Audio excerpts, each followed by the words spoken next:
Bonjour et bienvenue dans Hidden Palace.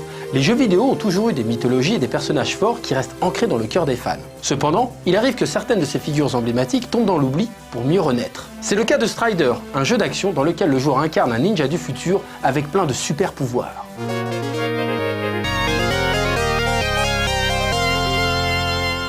La saga des Striders compte les combats de Hiryu, le plus jeune membre des Striders à avoir atteint le grade ultime, la classe A. Cette organisation secrète forme des sortes de super ninja high-tech dans le but de combattre Grandmaster Meiyo. Grandmaster Meiyo est un être mystique qui cherche à dominer tout l'univers. Après avoir détruit 80% des habitants de la Terre, il souhaite désormais la contrôler depuis sa station spatiale, la 3e lune.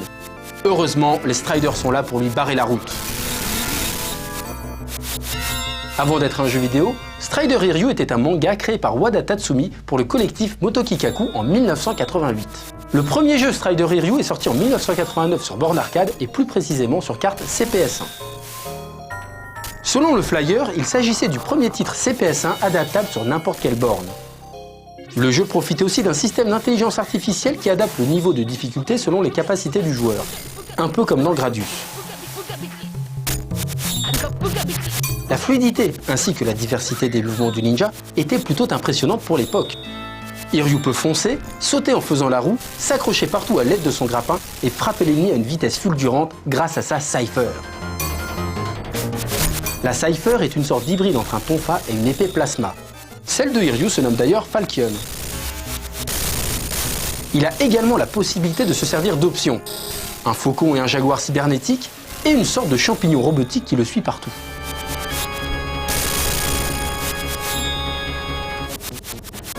Les joueurs se souviennent surtout de l'ambiance particulière du jeu, notamment un univers SF soviétique très kitsch.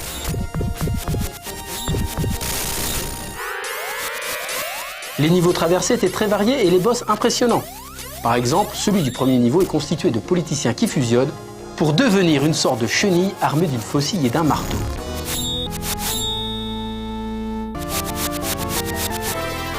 Le jeu a connu de nombreux portages, dont le plus réussi est sans conteste la version Mega Drive, très proche de l'arcade. La version PC Engine proposait quant à elle un niveau supplémentaire, ainsi que de nouvelles cutscenes entre les niveaux.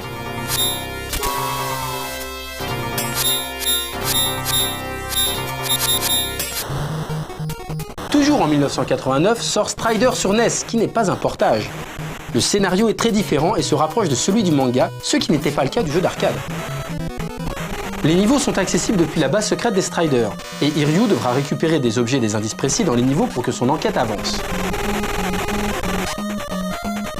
Et c'est aussi le début des jaquettes immondes pour les versions occidentales du jeu.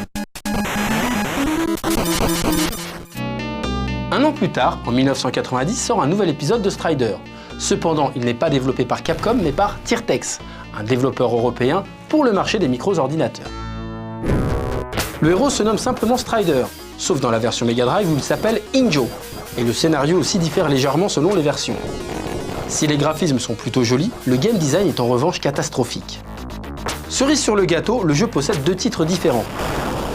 Strider 2 et Journey from Darkness Strider Returns pour les versions Genesis et Game Gear qui sont des portages plus tardifs.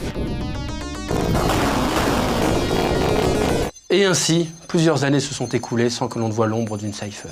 En 1996, Yotsui Hiroshi, plus connu sous le nom de Isuke et créateur original du premier Strider, propose une suite à Capcom qui refuse. Travaillant désormais chez Mitchell Corp, Isuke décide de réaliser Cannon Dancer, qui est en quelque sorte la suite spirituelle de Strider.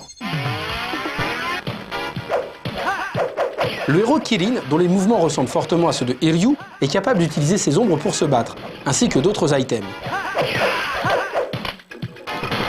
En effet, celui-ci ne se bat pas avec une épée, mais avec ses pieds, ce qui donne des combats très chorégraphiés.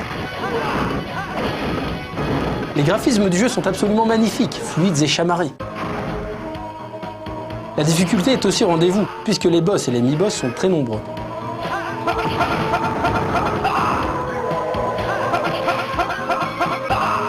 C'est en 1998 que revient Strider Hiryu, non pas dans un jeu qui lui est consacré, ni même un jeu d'action, mais dans un jeu de baston. Et ce jeu, c'est Marvel vs Capcom. Ce jeu de baston proposait de jouer avec les personnages de la Marvel d'un côté et les grandes figures de Capcom de l'autre.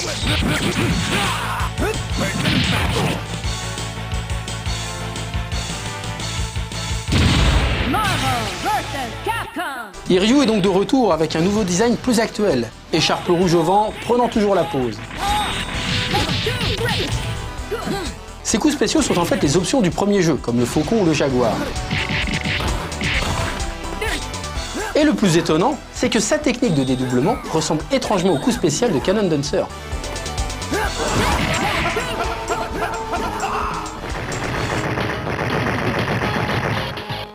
Et à partir de là, la popularité de Strider Ryu grandit énormément et très rapidement, ce qui poussera même Capcom à réaliser une vraie suite.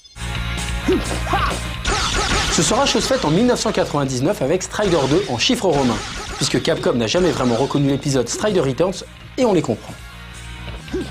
Le jeu mêle les décors en 3D avec des personnages et des ennemis en 2D, ce qui donne un résultat assez discutable. Une première version est sortie en arcade, suivie un peu plus tard par une version PlayStation.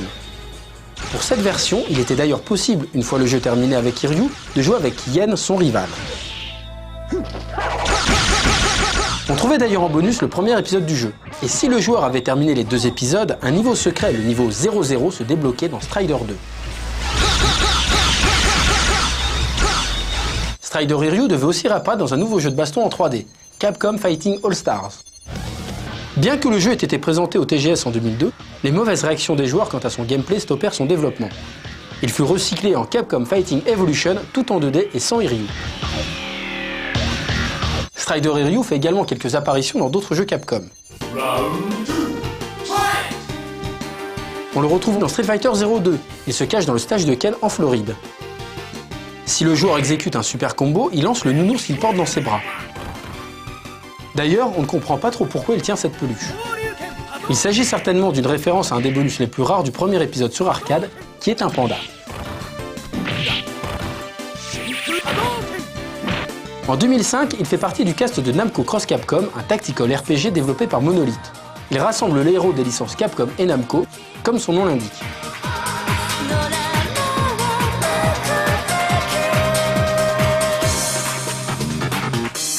Il existe aussi des clones plus ou moins heureux qui ont tous un point commun, la maladie de la jaquette moche. On retrouve tout d'abord Assassin sur Amiga réalisé par Team 17. Même univers futuriste, même juste au corps bleu bien moulant, même pirouette et même manière de s'accrocher que Strider.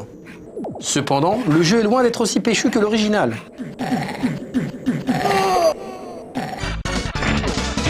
Run Saber, développé par Atlus sur Super Nintendo, met en scène 2 héros d'une force d'élite, les Run Saber. Le contexte est toujours futuriste, la tenue du personnage, sa voix, le gameplay, ainsi que ses mouvements sont encore une fois calqués sur Strider.